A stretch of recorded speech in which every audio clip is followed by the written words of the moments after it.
वरदान क्लास में आपका स्वागत है। आज हम कक्षा 11 मानव पारिस्थितिकी और परिवार विज्ञान, जिसका अध्याय नंबर 3 है, भोजन पोषण और स्वस्थता क्या है, उसके बारे में हम पढ़ेंगे। इससे पहले वाली वीडियो में हमने पढ़ा था इसी टॉपिक में कि किशोरावस्था के समय क्या क्या परिवर्तन हो रहे होते हैं, उस समय हमें किस प्रकार पोषक तत्वों की आवश्यकता क्या है, पोषण क्या है। पोषण के रूप में हमने जाना था कि जो पोषक तत्व है जो हमारे स्वास्थ्य पर पड़ने वाले प्रभाव का जो विज्ञान है उसको हम पोषण कहते हैं, उसके बारे में जाना था।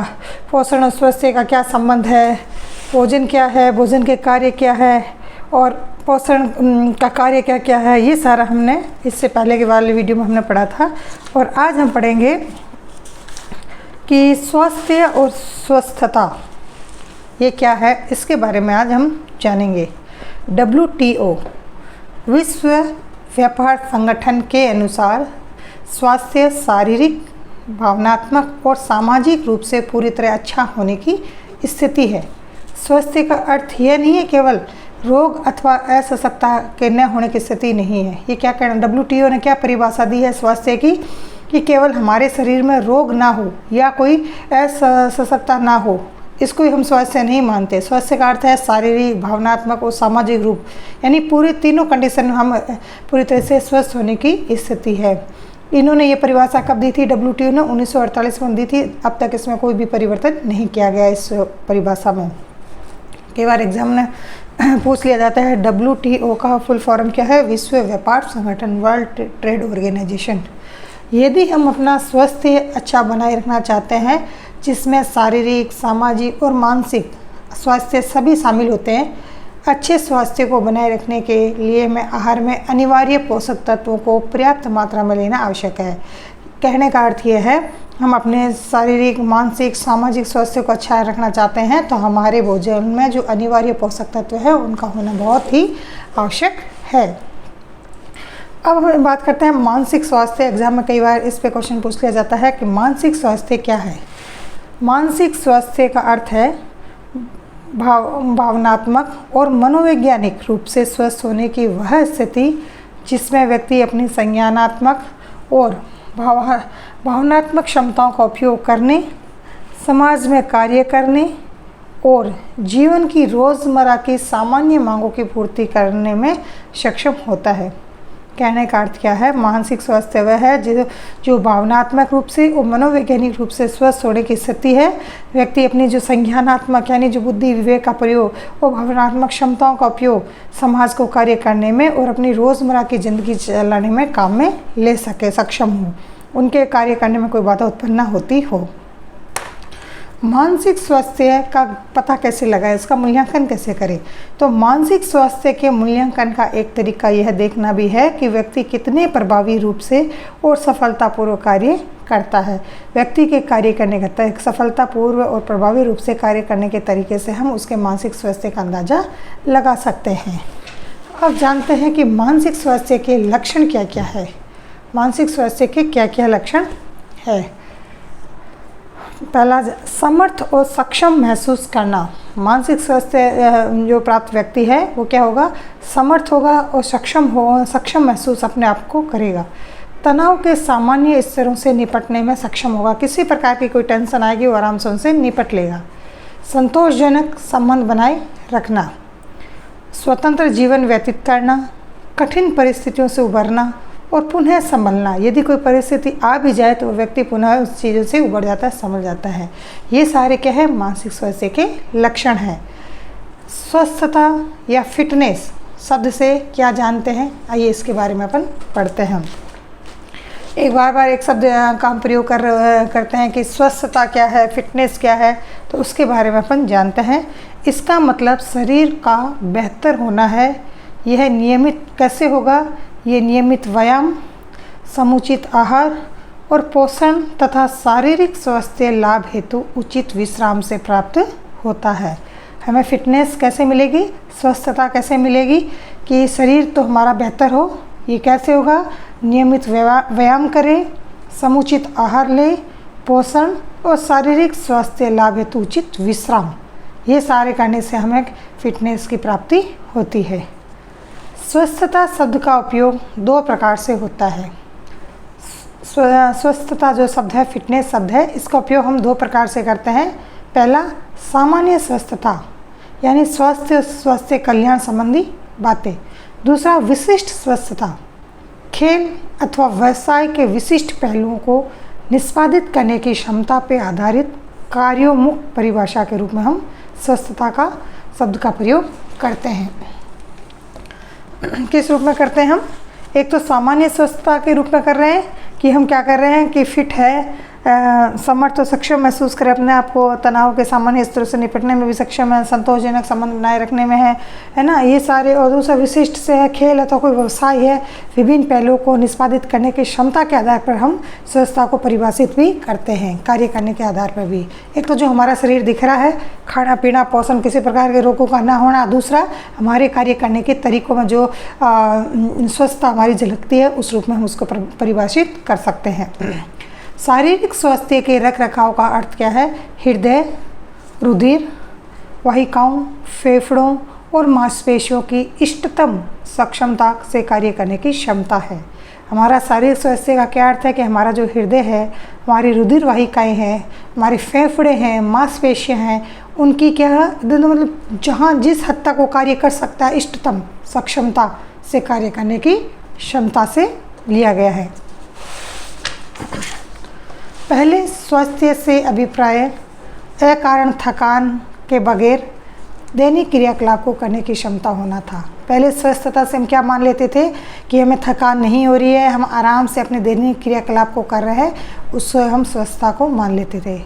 औद्योगिक क्रांति के परिणाम स्वरूप स्वचालन, अधिक खाली समय और जीवन शैली में परिवर्तन होने के कारण ये मानदंड पर्याय नहीं रहा है। औद्योगिक क्रांति के कारण क्या है कि बहुत सी मशीनें आ गई है, हम वो मशीनों से हम काम कर लेते हैं, कपड़े मशीनों से धो लिए, है ना, और बहुत से काम हम मशीनों से कर लेते हैं, जिससे हमारे शरीर का जो काम करने की क्षमता है उसमें कमी आई है। हम खाली समय में बैठे हैं और जीवन शैली में आराम पसंद हो रहे हैं, खान पान में परिवर्तन हो गया, जिसके कारण क्या हो गया, इसके मानदंड है जो अब चेंज हो गए हैं स्वस्थता को लेकर। शारीरिक स्वस्थता से अभिप्राय है कार्य और रुचि संबंधी कार्यकलापों को सक्षम और प्रभावी ढंग से करने की शारीरिक क्षमता, स्वस्थ रहना, रोगों के लिए प्रतिरोधकता तथा आकस्मिक परिस्थितियों का सामना करना, ये शारीरिक स्वास्थ्य के रूप में माना गया है। यदि मानसिक स्वास्थ्य हमने पहले पढ़ा था, उस पर क्वेश्चन बन के आ सकता है टिप्पणी के रूप में, शारीरिक स्वास्थ्य से क्या अभिप्राय है, तो आप क्या लिखेंगे? कार्य और रुचि संबंधी कार्यकलापों को सक्षम और प्रभावी ढंग से करने की शारीरिक क्षमता, स्वस्थ रहना, रोगों के लिए प्रतिरोधकता तथा आकस्मिक परिस्थितियों का सामना करने की योग्यता ही शारीरिक स्वस्थता से आकलन या मापा जा सकता है। स्वस्थता को 5 श्रेणियों में बांटा जा सकता है। कितने श्रेणियों में बांटा जा सकता है? स्वस्थता को 5 श्रेणियों में बांटा जा सकता है। एरोबिक व्यायाम द्वारा स्वस्थता, मांसपेशियां मजबूती, मांसपेशीय सहनशीलता, लचीलापन और शारीरिक संरचना, इन 5 श्रेणियों के द्वारा हम स्वस्थता को बांट सकते हैं 5 श्रेणियों में। पहला, एरोबिक व्यायाम द्वारा स्वस्थता, मांसपेशीय मजबूती, मांसपेशीय सहनशीलता, लचीलापन और शारीरिक संरचना। आगे देखते हैं कि स्वस्थता से व्यक्ति नियमित शारीरिक मांगों की शरीर में सुरक्षित ऊर्जा से ही पूर्ति करने में सक्षम होता है। स्वस्थता से व्यक्ति नियमित शारीरिक मांगों की शरीर में सुरक्षित ऊर्जा से ही पूर्ति करने में सक्षम होता है, ताकि वह अचानक आई चुनौतियों का सामना कर सके।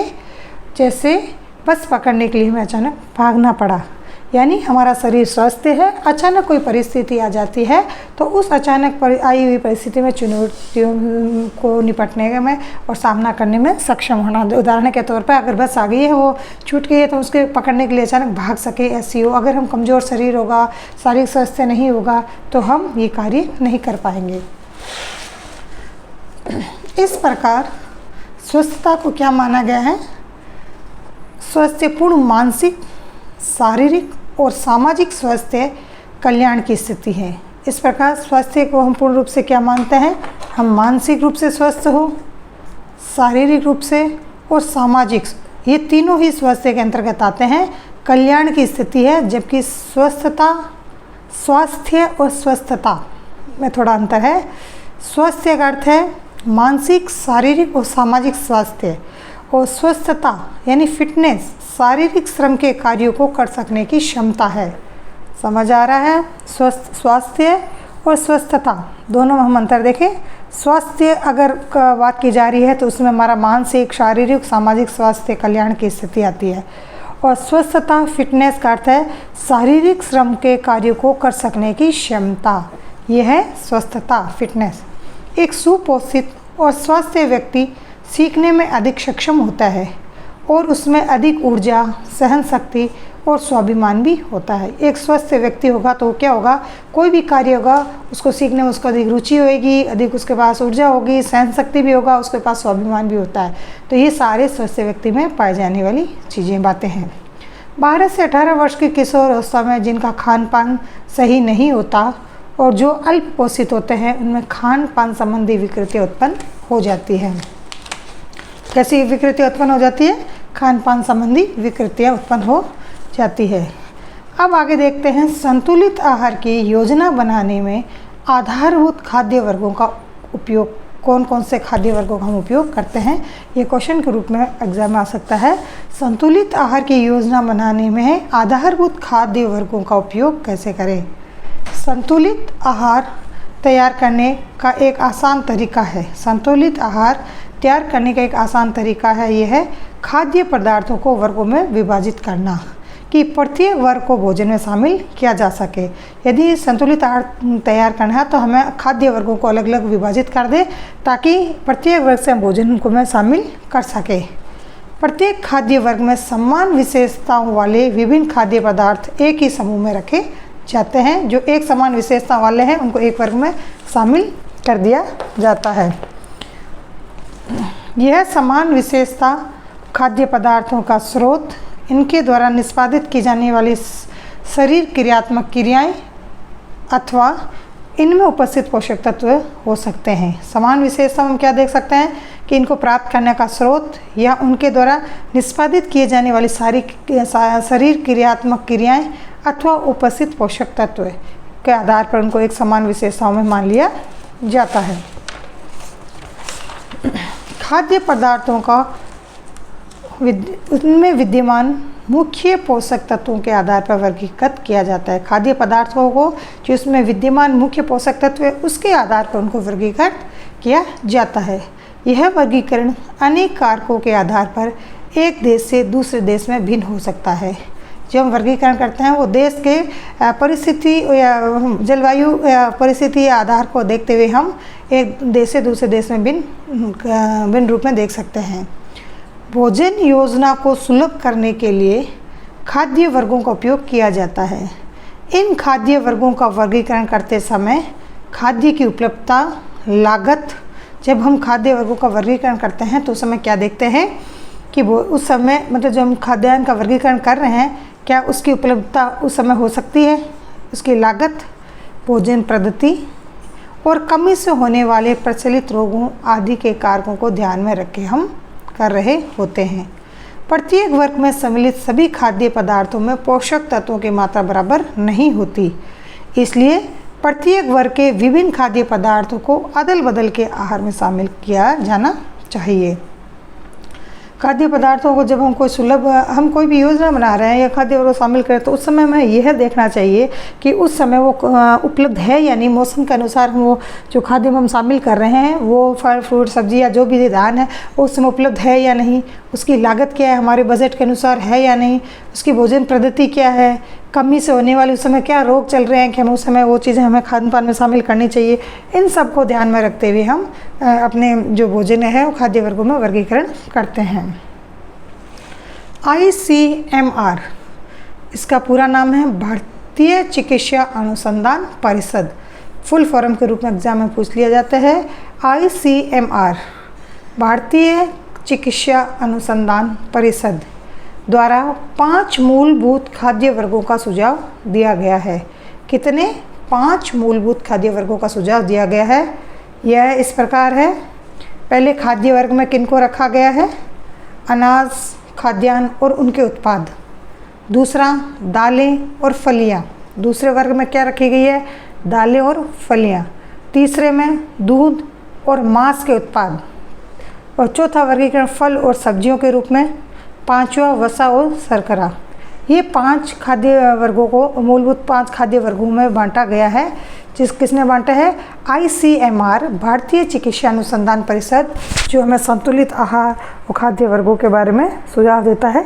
इसने 5 वर्ग किए हैं। पहला वर्ग है अनाज, खाद्यान्न और उनके उत्पाद, दूसरे दालें और फलियां, तीसरा दूध और मांस के उत्पाद, चौथा फल और सब्जियां, पांचवा वसा और शर्करा। इस प्रकार इन्होंने खाद्य पदार्थों में इनका वर्गीकरण किया है। अब हम देखते हैं अब हम इसके आगे जो 5 खाद्य वर्ग कौन कौन से हैं और उनके कौन से इन खाद्य वर्गों से हमें किस प्रकार के मुख्य पोषक तत्व मिल रहे हैं और संतुलित भोजन को में इनको शामिल कैसे किया जाए और एक पिरामिड के रूप में इसकी जानकारी हम इसके अगले वीडियो में लेंगे। और इसी के साथ आप हमारी वरदान क्लास को सब्सक्राइब करिए, लाइक करें, शेयर करें। Thank you.